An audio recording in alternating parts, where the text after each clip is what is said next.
Hello friends, स्वागत करता हूँ फिर से आपका इस यूट्यूब चैनल में। तो दोस्तों, अगर अभी आप न्यूज़ फॉलो कर रहे हैं तो आपने देखा होगा कि इंडिया और कनाडा के रिलेशंस काफ़ी ख़राब हो गए हैं। दोनों कंट्रीज़ के रिलेशंस क्या ख़राब होने की क्या वजह है दोस्तों, वो हम आगे डिस्कस करेंगे। बट इस कॉन्टेक्स्ट में दोस्तों फाइव आइज अलायंस का नाम बहुत नाम में आ रहा है, सामने आ रहा है। फाइव आइज अलायंस पूरी मतलब इसके साथ जस्टिन ट्रूडो ने कहा है कि हमने इनके साथ इंटेलिजेंस शेयर की है। तो दोस्तों, आज के लेक्चर में हम समझेंगे फाइव आइज अलायंस है क्या, ये कब बना था, क्या इसकी हिस्ट्री रही है, और ये करंट जो क्राइसिस हैं between the India and the Canada, how it can help to mediate the crisis between both the nations. तो दोस्तों, अगर आप चैनल पे नए हैं, चैनल को शेयर कीजिए, सब्सक्राइब कीजिए, और इसी तरीके के और भी टॉपिक हम लेके आते रहेंगे। तो दोस्तों, अभी क्या हुआ है कि Canadian prime minister Justin Trudeau ने अपनी पार्लियामेंट में खड़े होकर ये बोला कि इंडियन गवर्नमेंट के पोटेंशियल लिंक्स हमको मिले हैं on the killing of the Harmeet Singh Nijjar in Canada, जिसकी वजह से क्या हुआ है दोस्तों, दोनों कंट्रीज़ के जो रिलेशन है वो काफ़ी अंडर स्ट्रेन हो गए, यानी कि ख़राब हुए हैं।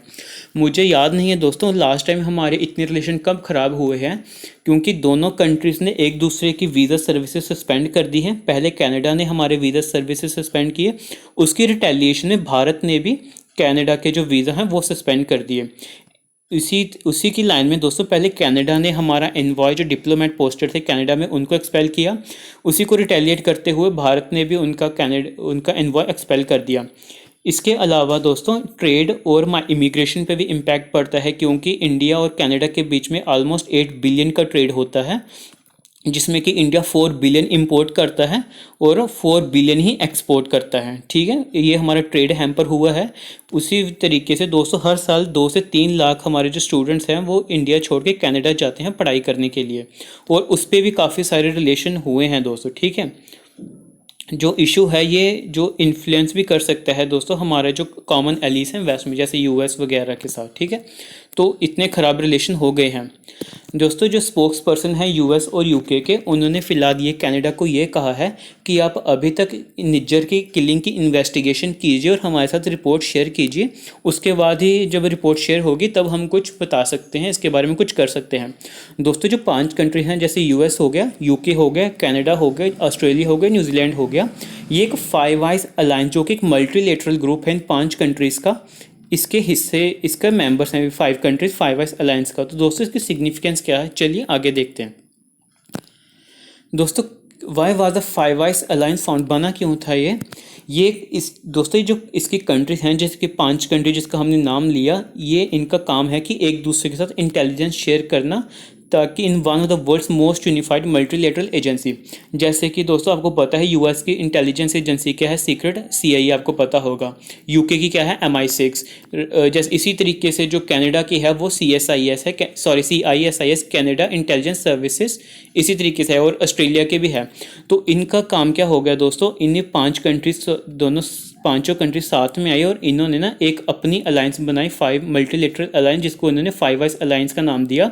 जिसका पर्पस ये होगा कि हर एक कंट्री की जो सीक्रेट सर्विस है वो एक दूसरे के साथ इंटेलिजेंस इंफॉर्मेशन शेयर करेगी, ताकि किसी भी टाइप का जो यानी कि नुकसान है या किसी भी टाइप का अगर आपको डेंजर फील होता है तो उनके साथ शेयर कर सकें, ताकि नेशनल इंटरेस्ट और सोवरेनिटी बची सके। ठीक है दोस्तों, देखिए जो फाइव आइज एग्रीमेंट है ये एक दूसरे के साथ अलग है, दूसरे एग्रीमेंट से अलग है। क्यों, क्या कारण है दोस्तों, ये जो पार्टीज यानी कि जो नेशन है काफ़ी डाइवर्स सोसाइटीज़ हैं, इनमें रूल ऑफ लॉ की बहुत वैल्यू की जाती है, ह्यूमन राइट्स काफ़ी स्ट्रांग हैं, और बॉन्डेड बाय कॉमन लैंग्वेज। हर एक इन 5 कंट्री में दोस्तों इंग्लिश लैंग्वेज ही बोली जाती है। ये जो कैरेक्टरिस्टिक्स है ना दोस्तों, ये हेल्प करते हैं एक दूसरे के साथ इंफॉर्मेशन शेयर करने के लिए और एक दूसरे के साथ नेशनल इंटरेस्ट प्रोटेक्ट करने के लिए। ठीक है दोस्तों, होल्जर हैं, एक अमेरिकन एनालिस्ट हैं, उन्होंने कहा कि फाइव अलायंस जो बनी थी सेकेंड वर्ल्ड वार के दौरान बनी थी, जब यूके और यूएस ने ये डिसाइड किया कि हम एक दूसरे के साथ इंटेलिजेंस शेयर करेंगे after successfully breaking German and Japanese code respectively. दोस्तों, इसी की लाइन में 1946 में ब्रिटेन और यूएसए यानी कि BRUSA, B R for the Britain, US for the USA, एक एग्रीमेंट साइन किया था, जो कि बाद में यूके यूएसए एग्रीमेंट बन गया था, जिसका क्या काम था, to share intelligence information between the 2 countries. दोस्तों, इसी को कनाडा ने 1949 को ज्वाइन किए थे और न्यूजीलैंड ने और ऑस्ट्रेलिया 1956 को, जिसकी वजह से फाइनल जो उसका फ्रेमवर्क था वो शेप में आया था फाइव आइज अलायंस का। ठीक है दोस्तों ये एग्जैक्टली वर्क कैसे करती हैं फाइव आइज अलायंस।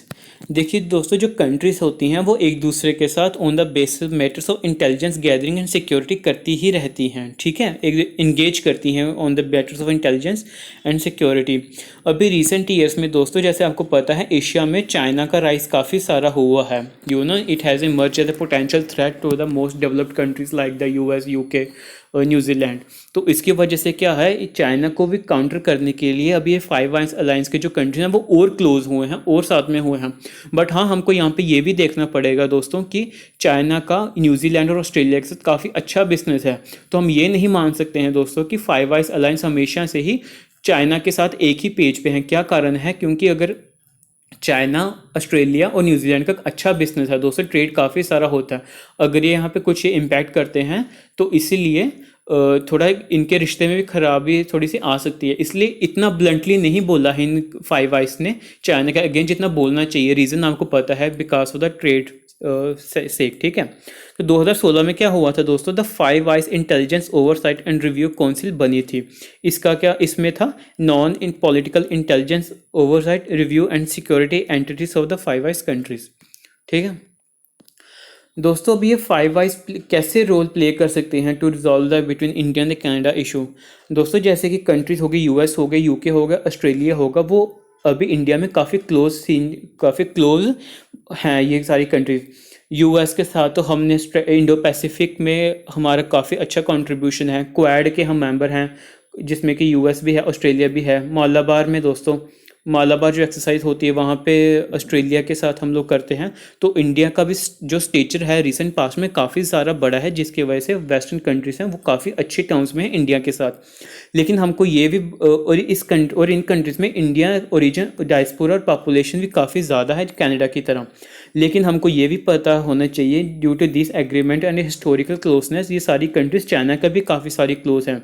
तो इन कंट्रीज़ के लिए अभी एक स्टैंड लेना बहुत मुश्किल हो जाता है। ना ये कनाडा को क्रिटिसाइज़ कर सकते हैं, ना ये इंडिया को, ना ये कनाडा को ओपनली सपोर्ट कर सकते हैं, ना ये इंडिया को, क्योंकि आपको जियो पॉलिटिक्स डायनेमिक्स यहाँ पे समझनी पड़ेगी। ये जो कारण मैंने बताया इसकी वजह से, ठीक है दोस्तों। तो हाँ, ऑल्दो दोस्तों हमको पता है जो टाइस वगैरह तो इनके हैं, लेकिन जैसे कि यूएस हमको पता है जो सब में स्ट्रॉन्ग कंट्री यूएस ही है, तो एक ना मीडिएटिंग रोल प्ले कर सकती है अगर एक बार इशू जो है क्लियर इंटेलिजेंस का साफ हो जाता है दोस्तों, ठीक है। अगर एक बार कनाडा जो है वो अपने इन्फॉर्मेशन शेयर कर सकती है, तो US in one or the other way can play brilliant role to solve the crisis between the two countries, ठीक है।